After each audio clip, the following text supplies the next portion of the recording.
Hi, Happy New Year, everybody. I actually did. Funny enough, I did film a top 10 of the year earlier this morning, but because my computer was a little wonky because the software wasn't up to date, it glitched out and it got wiped. So I'm having to retake this. So you guys probably don't care anyway, but just saying I wasn't slacking today. I did do a video of this today, but I'm just redoing it. But hey, it can't hurt to talk about stuff I love, so it's not a big hustle for me. So yeah, finally I'm going to do my top 10 movies of 2023 since it's the new year. I know normally I'm really late with top 10s because I always try to catch up on everything and I never always have enough time, but this year, I think I've seen a good amount of stuff, and I feel pretty good about where my top 10 is currently. So, yeah, this is my top 10 movies of 2023. And as always, this is my top 10, not your top 10. So, don't go saying in the comments you think one movie's better than the other, or where's this movie, or why isn't this included. You can have your top 10, I can have mine, okay? Okay, good. So, without further ado, let's begin. These are my top 10 movies of 2023. Number 10 is a movie that really surprised me. Okay, I mean, when it was first announced and the teaser came out, I had no interest, but then when the other trailers came, I kind of was interested, but this is probably was probably one of the most fun theater experiences I've had in years. Barbie. Yes, I'm dead serious. Barbie is in my top 10. I really liked it. You know what? For all the laughs I've had and how it was better than it needed to be, I thought it really deserved a spot. So that's why it's in my list. I thoroughly enjoyed this movie. It could have been an absolute dud, but it was actually really funny. It was creative, it was bizarre. It was pretty much everything that you wouldn't expect a Barbie movie to be, but it's a movie that makes fun of it rather than be an actual Barbie movie for little girls. It's because this isn't a kids film, but it's really funny.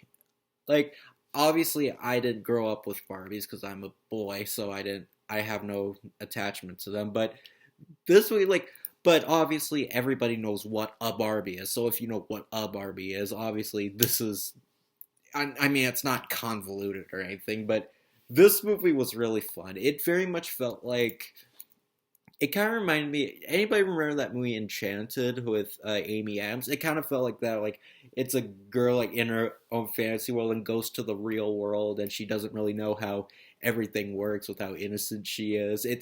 It's kind of like that actually. It's but more of an edgier version of Enchanted. Like it's basically you take Enchanted and make it about Barbies, and this is what you get. It's really fun. I thought Margot Robbie was she was perfectly cast as Barbie. Like I don't think anybody could have done a better job. Like not only does she look the part, but she plays the part really well. Like she's very bubbly, friendly, has a bubbly personality, and she's very chipper. She has a really nice smile, blonde hair. Like she looks the part and acts the part of Barbie. She's very much what you expect, and of course, you see in the trailers and the movies that she has a lot of different costumes because the Barbie toys have like bajillions of costumes, and that's one thing I really liked in this movie. The costume design was really good. Like, yeah, sometimes it looks a little tacky, like the set designs, but it's supposed to look like toys at a Barbie place, and that's why like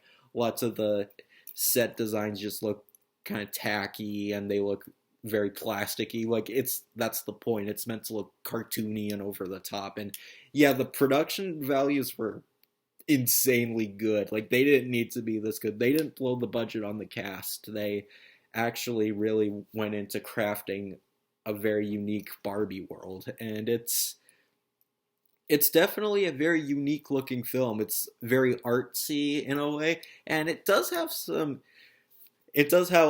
deals with a lot of themes of having an existential crisis, finding your place in the world, and even questioning your own reality. Because lots of people do go through things like that, especially I guess especially if you're an adult who's gone through a lot of things in their life. So it definitely relates to some people who have been through a lot of pressure because the whole thing is about Barbie finding her place in the world because she starts to question reality and she becomes less like the other Barbies, and it leads to some really good comedy. Like she starts off as this like happy chipper woman, but like they do explain exactly why she goes into a more realistic, more depression, but it's because that her owner, because all the Barbies are actually owned toy Barbies, but her owner just grew up and just abandoned the toy Barbie, so then she just went depressed, and it's a unique concept, and I think it went in a really cool, unique direction, and it's funny. I know of course, lots of people call this a woke movie just because it has a woman, and people say it's a man hating movie. Can one movie with a female lead come out today without people bickering? Because the movie doesn't make fun of men; it makes fun of gender stereotypes. They make fun of female stereotypes just as much as male stereotypes. It's not one sided. And also, one of the co-writers of this movie, what do you know, is a man. So ha, like I wasn't offended. Like if you were offended by this movie, then I don't really know what to say. It's really no different from a Simpsons episode. The humor's poking fun at the stupid stuff, and it's not embracing it. In fact, when you get down to it, this basically feels like a really expensive, long live action Simpsons episode. Like, that's basically what this movie is. It's not just, a piece of fluff for little girls, not just a typical Barbie movie. It's more of like a weird, surreal project that makes fun of the toy, and I really enjoyed it for that. So, yeah, Barbie was very funny. It was a lot of fun, and definitely one of the most memorable theater experiences I've had in recent years. So, yeah, Barbie's in my top 10. It's number 10. I mean, sorry. My number 9 is Cocaine Bear. This movie was wild, it was really funny, and it was just plain ridiculous. And I had a ball with it. I saw this last spring and I was cracking up. Elizabeth Banks, great to see her do another film. I mean, she does have she is starting to direct more, which I do like because you know how much I love Elizabeth Banks, and she's not on screen in this movie. She's not actually in it. Darn, why did I like this one? Yeah, I'm just kidding. But that is, I do think it's directed very well. It's very much like it kind of feels like a sci-fi channel movie, like a B movie creature feature type movie, but with with a straight up more humorous tone. Because most B movies aren't outright comedies. This is an outright comedy. Like it's really bizarre. You mostly see just a bear killing a bunch of people, eating a bunch of people, and just getting high from the cocaine. It's nuts. Like it's a very very surreal movie, and but that's what makes it fun, like just the bizarre nature of it. Although I was like, a lot of the characters are pretty what's the word, bland. Like not when it's not focused on the bear. I mean, it can be fun. Like there's this one scene where this guy, he's like in a locker room with something, and he like starts a fight with a bunch of guys. That was pretty funny. There's this one kid who's played by the boy from Playing with Fire and Sweet Tooth. And his whole shtick is that he skips school and he discovers the bear, and he tries to do the cocaine, but he fails and he gets in trouble. It's a very bizarre film, but that's what makes it funny. Like it's just really crazy. You just want to see a bear go insane and maul and eat a bunch of people, and that's really what you get. The CGI is not really good. I mean, it's not the worst I've seen, but like the CGI on the bear, like his movements are a little too fluid, and even the lighting looks kind of off. He looks too animated. But that I think really helped with it because if you looked like a real bear, I don't think it it probably would have been a little less funny. But the fact that the bear didn't look real did add to the hilarity to it. So yeah, Cocaine Bear, good job, Elizabeth Banks. You did made a really fun, crazy, weird, really funny movie. So yeah, Cocaine Bear, it was a wild, fun ride. So yeah, I really liked it. In eighth place is surprisingly a January movie. I know that seems shocking. A January movie that's actually good? Well, there are good ones that exist, but barely you get any that are good. But I and I'm really surprised this actually ended up in my top 10. Missing. I actually really liked this one. I mean, I it wasn't a surprise really because from the trailers I was like, okay, this could be interesting, and yeah, it was very unique. It's the plot. It's pretty much just someone trying to find a missing person. It's pretty much th- one of those type of mystery thrillers. But the unique thing about it is that, given I guess maybe the low budget helped, maybe that's why. But most of it is shot like a video chat, and most of it you just see screensavers and webcams, and it's about this girl who's trying to find her missing mom on a vacation, who was on vacation but she hasn't come back. So she just researches a bunch of clues that could lead her to where she could be, and she even hires this one guy pays him because he's the cheapest one to get. He's like $8 an hour. So they they form a little friendship and try to find her mom. And the third act definitely goes in a different direction without saying anything, but the third act definitely gets intense and really fun, and it really it starts off with a really interesting mystery story, and then there's a lot of suspense to it. So I really like how it's interesting on all levels for a mystery movie. And yeah, I was really surprised by this. I mean, is this movie great? Eh, I mean, I don't know. I guess it depends. I mean, when it comes to ranking in my top 10, I guess some of the layer movies I mentioned aren't exactly great. But I do think, objectively, from a critical standpoint, it's probably close to being great because I did really enjoy it. I think it really deserved better. I mean, it didn't do terrible at the box office given it has a low budget, so I think that really helped. But I think it deserves more recognition. If you haven't seen Missing, it's worth a view. I think I'd really recommend checking it out. It's really fun and it's a very different type of mystery thriller. So I really recommend checking out Missing if you haven't seen it.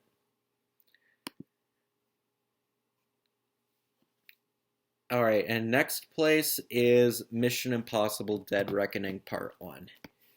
Yeah, finally, I think this feels like the. Hold on, I got a battery warning.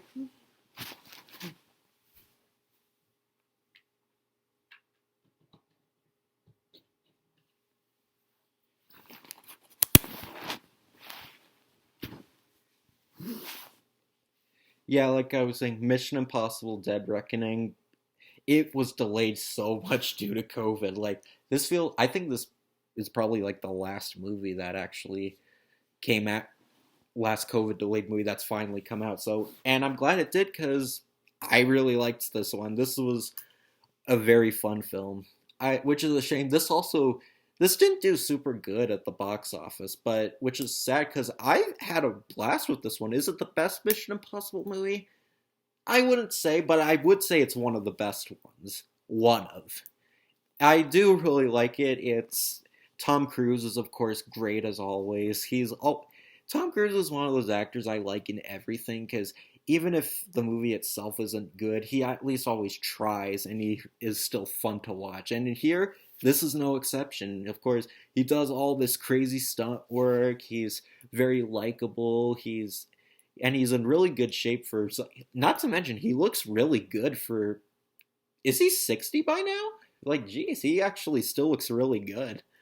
Um, I mean, I'm not gay. I'm just saying, as a compliment. Like I think he's good looking. Like you know what I mean. Like when your mom calls someone beautiful, a girl beautiful. You know what I mean.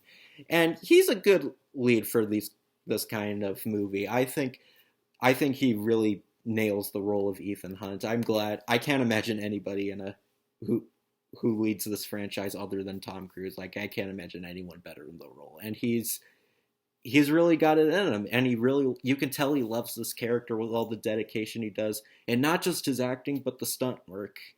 And the plot is a little generic, but it's just a typical spy film. Like you see this this AI system is taking over the IMF, and they're black and it's blacklisting each other to tell all the other spies to turn against each other. Yeah, it's kind of stock, but it is kind of relevant given AI is taking over a lot of media and a lot of you know stuff like in a lot of technology and apps and such. So having an action film revolve around AI is pretty relevant. In fact, there was actually I probably should have mentioned in my honorable mentions, but there was that movie The Creator. That movie was really good. That was also about AI taking over. So yeah, so it's pretty relevant. I guess they're really trying to bank off this trend.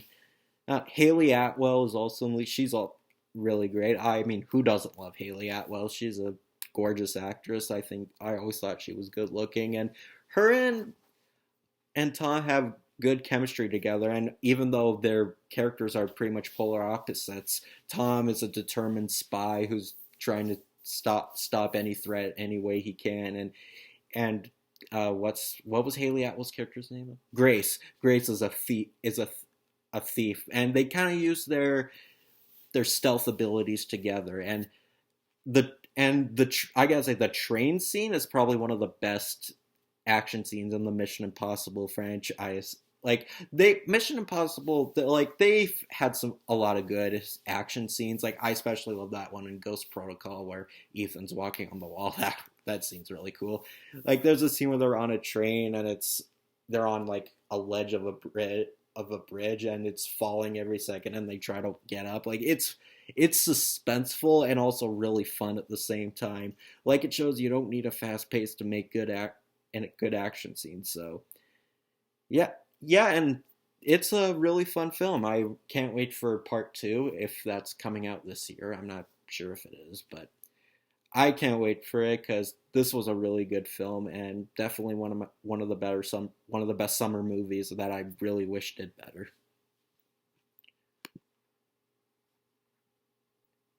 In sixth place is Creed 3. Yeah, I didn't review this one when it came out because I didn't review the second Creed movie on my channel, so I thought people are probably going to be really confused, so I didn't really bother. But I'm not going to lie, this might be my favorite Creed movie. No, I think this is my favorite Creed movie. I mean, it's not better than the first Rocky, obviously, because the first Rocky is a masterpiece. Like, it's legit a super good movie. But this movie was really good because it didn't feel like a rehash of Rocky.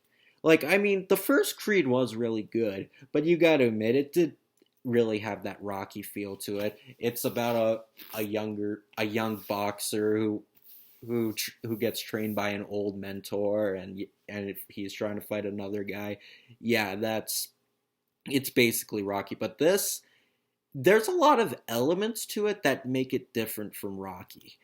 Lots of the movie revolves around family. And I mean, yeah, I know in the later Rocky movies, Rocky did have a son. But in this one, you do see a lot of scenes where Adominus Creed is with his son. And they share a lot of great moments together. And even with his wife, they have a lot of great scenes together. Like even when the movie's not about boxing, it's still really engaging because you really buy them as a family. Like it feels like you're watching real people, and you can tell that they all love each other. Sometimes they fight, they actually have a purpose within the story because Adominus Creed's son is in school and fighting with someone, and then and Adominus tries to tell him that hey, he tries to tell him about fighting and whether what's the right place and what's the right time for it, and you get some really good drama with it. So it's not just, you don't just see a guy boxing for 2 hours. You actually see a lot of good drama about the consequences and the outcomes of what you're known for. So even though Adominus Creed is a boxer and he's really determined at it, he also likes to teach some younger people about when it's the right time and the wrong time. So it does play out for some good drama. And the fact that the antagonist, the guy that Creed goes up against, who's, yeah, played by Jonathan Majors, and yeah, I know Jonathan Majors has been through a lot of controversies lately, but I'm not gonna bring that up. Just to be fair, I'm judging his performance as the movie, not as him as a person. I think Jonathan Majors was good. I did like how the antagonist of this movie was a childhood friend of Adominus Creed. It wasn't just some random egotistical boxer like lots of the Rocky movies. Like lots of the boxers he goes on against are just random boxers. But I like how he had a connection to the guy he's fighting against. So it added some drama and some layers to it, and it makes Adominus Creed really think about how he boxes. So I think that was a really good idea for this franchise. So I really like that turn they went with. So yeah, Creed 3, it's a really good movie. As someone who, I mean, the first Rocky is one of my favorite movies ever, and I do like the other movies too. So as someone who likes the franchise overall, I really like this one, and I think it's easily the best Creed movie. It's very good. Okay, now we're getting to the top five. In fifth place is John Wick Chapter 4. I'm really glad I watched all the John Wick movies earlier last year before this came out, because this was definitely an experience. Is it the best John Wick movie? Uh, you know what? It could be. It actually could be my favorite John Wick movie. Just like just like Creed 3, how it builds up with a lot of stuff. John Wick is a franchise I also think's really built up a lot of stuff, because every movie feels bigger and bigger and bigger. Because the first John Wick, it was very small scale. It was just a guy in some alleyways in his house just beating up a bunch of guys because they shot his dog. But this movie, it's about a bunch of crime mobsters trying to get revenge on John Wick. So he goes on a whole big journey to get revenge on them and defend himself. So it's a very good way to wrap up the story by having him reunite with, well, not reunite, but like also but come across a whole bunch of enemies, like a whole army, not just, some small street thugs. So and you get a lot of great stunts. Keanu Reeves is really good in this. He's, as always, he's great as this character, and you do get a lot of over the top action scenes. You got some like lots of the locations he goes to, like he goes in a bunch of buildings and just flips around, and like it's definitely everything you want in a John Wick movie, because the John Wick movies basically are kind of like Matrix in a way, which is also Keanu Reeves movie series,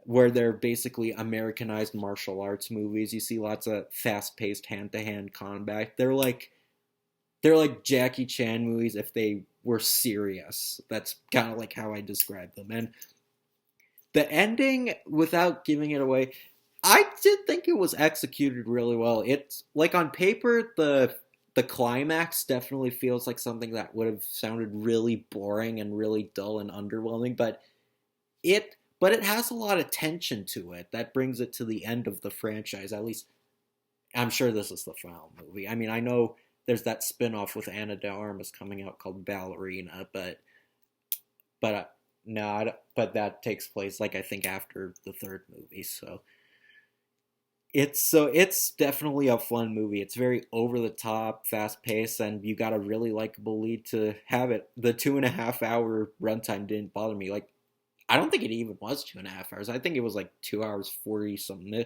It was probably nearly 3 hours, but it was so fast paced and really energetic and very thrilling. And that's all you want in an action movie. So the runtime didn't hurt the film. I think it really made it quite an experience for a finale. So I'm really glad I got to experience this on the big screen. So yeah. My number four is a movie that really surprised me. I mean, just like but unlike Barbie, like this is a movie I was expecting to be good, but it legit was really fun. The Super Mario Brothers movie. Yeah, this movie was really good. Like it did not need to be as good as it was. I don't have a huge history with Mario. I mean, I have played some of the games, but like actually funny enough, I actually just got a Mario game for Christmas cuz I wanted to get this game because after I saw this movie, I actually thought, you know what? I really want to play more Mario games because this movie was a lot of fun. It's everything you want in a Mario movie. It's very colorful. It has a lot of exotic worlds, colorful characters, lots of interesting creative ideas. It's everything you want in a Mario movie, and it actually felt like the games. I mean, then again, it's hard to be worse than the live action movie. And the animation was spectacular. I think this is probably Illumination's best looking movie. I mean, mind you, this did have the biggest budget of all of their movies. Then again, budget doesn't always go to animation, so maybe that extra money went to the fact that they had to get licensed to the Mario characters because getting licenses to Mario characters probably isn't cheap. But I thought it was really neat. Like Bowser's castle looked really cool, and his dungeon, like Bowser. I think Jack Black stole the show as Bowser. Like I really like how he kind of had like a distorted voice, but you can still tell it was Jack Black, and he has a really maniacal energy to him, and I really liked it for that. Chris Pratt as Mario, um, he actually wasn't bad. I actually thought he was going to be distracting, but he actually wasn't too bad as Mario. I got used to his Brooklyn accent. I mean, he does do an Italian accent in the movie in one scene in the beginning where him and Luigi do a plumbing commercial and they use fake Italian accents. And surprisingly, Chris Pratt's Mario, like true Mario voice, is pretty accurate. Like, it would have been cool if he did that for the whole movie, but I guess what can you do? And Anya Taylor Joy was a good Princess Peach. I really liked how she had a lot to do in this movie because I know, of course, lots of people will probably say this movie is woke and it's feminist garbage, but I like that they actually gave Princess Peach something to do because, one, having them save Luigi would make more sense because Mario would feel more emotional attachment to his brother than a random princess he just met. And two, I mean, I haven't played a heck of a lot of Mario games, but I always feel Peach's only personality trait is getting kidnapped. Like, I swear, like, every time in all the Mario games, Princess Peach, all she does is get kidnapped. Like, she has no other character traits. I mean, okay, in Super Mario Brothers 2, I think she could fly and you could play as her, but lots of the game was a dream sequence, so that doesn't count. But it was a very fun film. I thought it was very it's definitely everything you want in a Mario film. It's a love letter to Mario fans. And heck, even if you're not into Mario, I think this is really fun. It's very much like the Lego movie, where even if you're not into the thing it's based on, there's a lot in it to enjoy and have a fun time with it. So this was a really nice surprise. I didn't expect this to be in my top five, but here we are, and I thought it was really fun. So, yeah, I really liked the Super Mario Brothers movie. I thought it was very fun, and it was a really good time. I really hope we get a sequel because I really want to see all the different worlds and all kinds of other Mario stuff to explore cinematically. So I really hope we get a sequel. I mean, any movie that makes $1 billion is going to get a sequel, so it's pretty inevitable at this point. In third place is Teenage Mutant Ninja Turtles Mutant Mayhem. As a longtime fan of Teenage Mutant Ninja Turtles, I loved this movie. It was very fun. It was funny. It was very entertaining, and it had a lot of unique characters. It's basically a love letter to Teenage Mutant Ninja Turtles. And one of the things I love about this movie is that while it's technically an origin story, it doesn't feel like the 1990 movie or the 2014 movie all over again. Yes, it does show their backstory, and yes, it does have them meet April for the first time, but the plot isn't about them fighting Shredder or the Foot Clan. So good. It's it's like how Batman movies always keep using the same villains, or how Superman movies only ever want to use Lex Luthor or General Zod. This week, yeah, has a villain called Superfly, which is not a character from any other pre-existing TMNT media. Not, he wasn't in any of the comics or any of the cartoons or anything, but I liked him. I thought he was a neat idea for a villain. I mean, he did feel like a take on Baxter Stockman, and I think that was really what made it what really influenced him. I mean, Baxter Stockman himself is in the movie because he created all the mutants, but I thought it was really neat to have all these mutant characters, especially ones we never seen on film, like Mondo Gecko or Wingnut or Leatherhead or all these other characters, and it was really fun. I thought it was enjoyable. It was entertaining. It was funny. It's everything you want in a TMNT movie. And I know lots of people hated this movie because, of course, every time a movie comes out today, people gotta hate it. Everyone said it was woke because April was black. Yeah, she was black in Rise of the Teenage Mutant Ninja Turtles, and you didn't complain about that. So, and everyone said it was just cringy, dated Gen Z stuff. Yes, they do act like Gen Z kids, but one, they're teenagers, so of course teenagers are going to act like teenagers, and two, using, as I've always said, I always hate the phrases timeless and dated, but it really makes no sense with something like Teenage Mutant Ninja Turtles. This is a franchise about a bunch of giant turtles who talk like surfer dudes. How is it going to be timeless? Like, you're acting like they didn't always say stuff like bodacious or tubular. Heck, let me think. Their catchphrase is literally cowabunga. But it's a really fun movie. As a Teenage Mutant Ninja Turtles fan, I really was happy with this. I thought it was very fun. It was entertaining. And it felt like a Teenage Mutant Ninja Turtles movie, but also very different from all the other ones we'd get. So it was the best of both worlds. I mean, I think the 1990 movie is still the best one, but I still really liked this movie. And we are going to get a sequel, so I really hope that's good. In second place is a sequel that I don't think any of us expected to happen. A sequel that probably wasn't totally necessary, but I had a whole lot of fun with it. And when it was announced, I was pretty happy given how much I loved the first. Good Burger 2.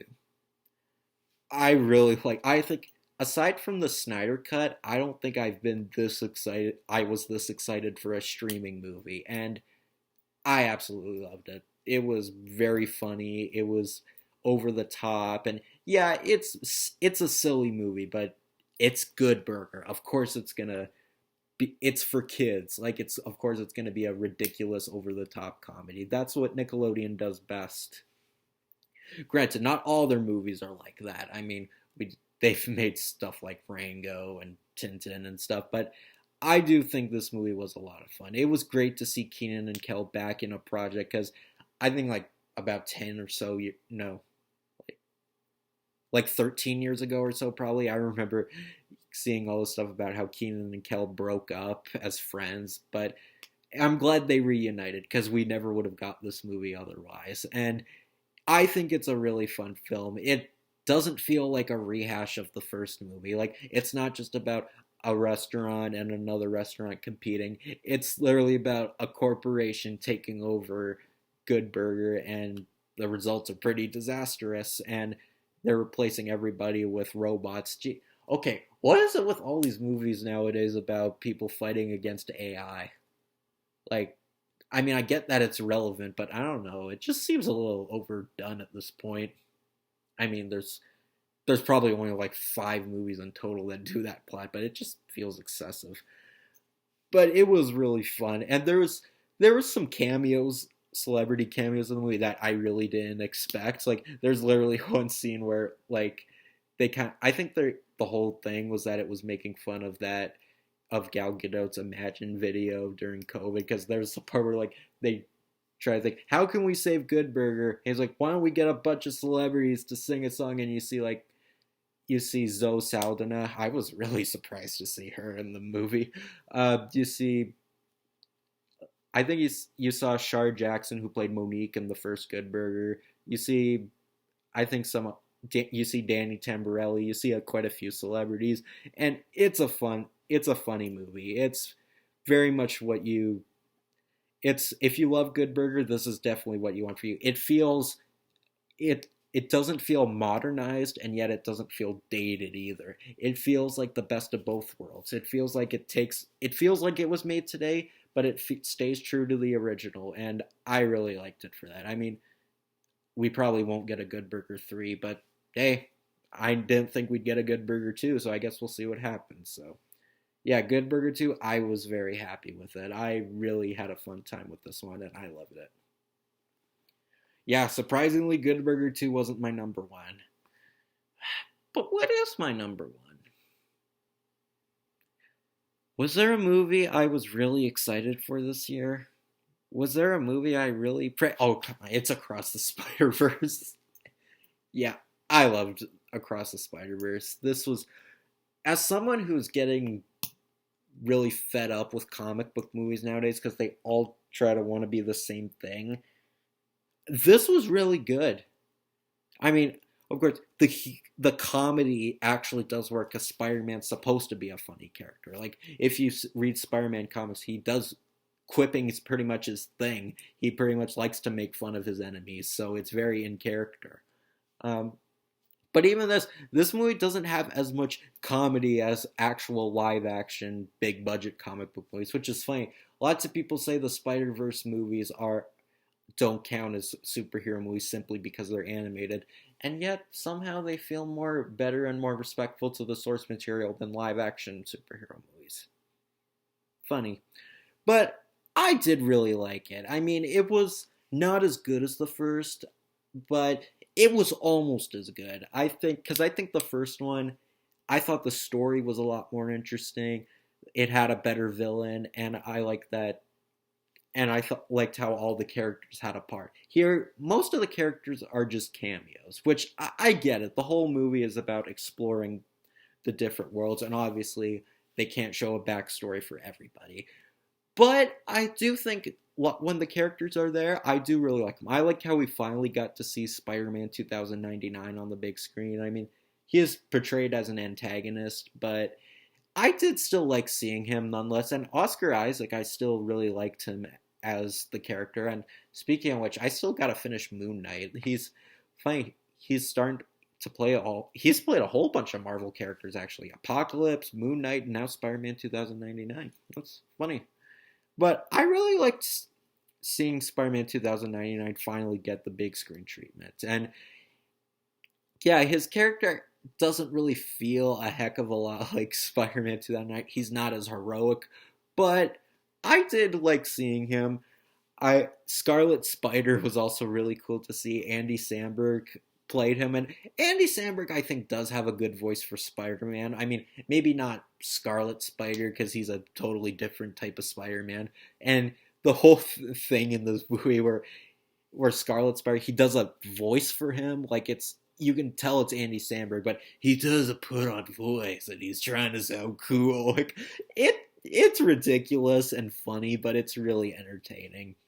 And Haley Steinfeld, of course, my girl, she she comes back as Spider Gwen, and I think while I do think the first Spider Verse movie is better, I think Spider Gwen is better in this movie than the first movie because they do give her a lot more to do and they add more to her character. I mean, I loved her in the first movie, but here they explore a lot of her stuff. Like in the beginning, like literally the beginning of the movie is about her in her own universe, and they really they're really faithful to the comics because I have this one Spider Gwen comic called Edge of the Spider Verse Spider Gwen, and it really is a and it really is at remind when I saw this movie, I read that comic shortly before I saw this movie, and it was really accurate, and it was a total coincidence by the way because I've had that comic for sitting on my shelf for a couple of years, but I really liked how Spider Gwen really had more to do in this.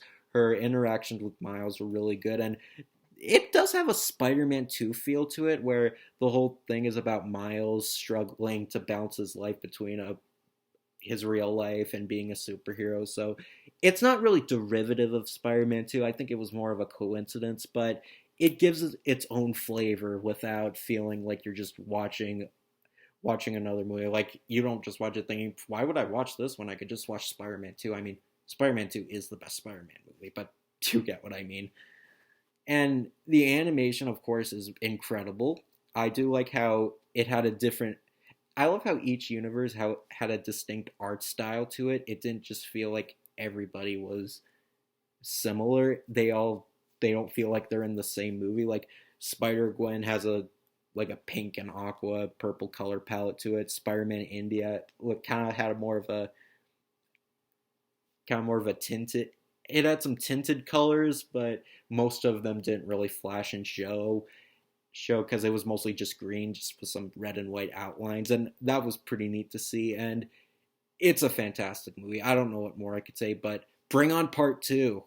Well, since the writer's strike is now over, hopefully they can find a way to release part two now. So, really hope they can do that. So, yeah, across the Spider Verse. Yeah, as someone who is getting fed up with comic book movies just for being the same thing, the same goofy Guardians of the Galaxy type film. I did love this movie for trying to feel different from other films. Well, it did have the same tone as the first movie, but it had its own story to make it unique. So yeah, Across the Spider Verse is my favorite movie of the year. It was super good. While didn't top the first, I still really enjoyed it, and I absolutely loved it. And while the home release does have a lot of changes from the theatrical version, it doesn't ruin the movie. It's the story is still great, the characters are great, and even though yeah, lots of the visuals are different, but they're still amazing even if they're random and altered. But it's a fantastic movie, and I loved it. So, Across the Spider Verse was a great theater experience. One of the best experiences I've had seeing an animated movie in the theater. I saw it opening day, no less. So, yeah. So that's my top 10 of 2023. Let me know what your top 10 is if you agree or disagree or whatever. So, yeah. So that's my top 10 of the year. So glad I got this out of the way before I slack and do this in like the beginning of February. So, yeah, glad I finally got this out of the way. So, take care, everybody, and I'll see you with whatever I have planned in the new year. So, have a great New Year's Day, everybody. So, bye.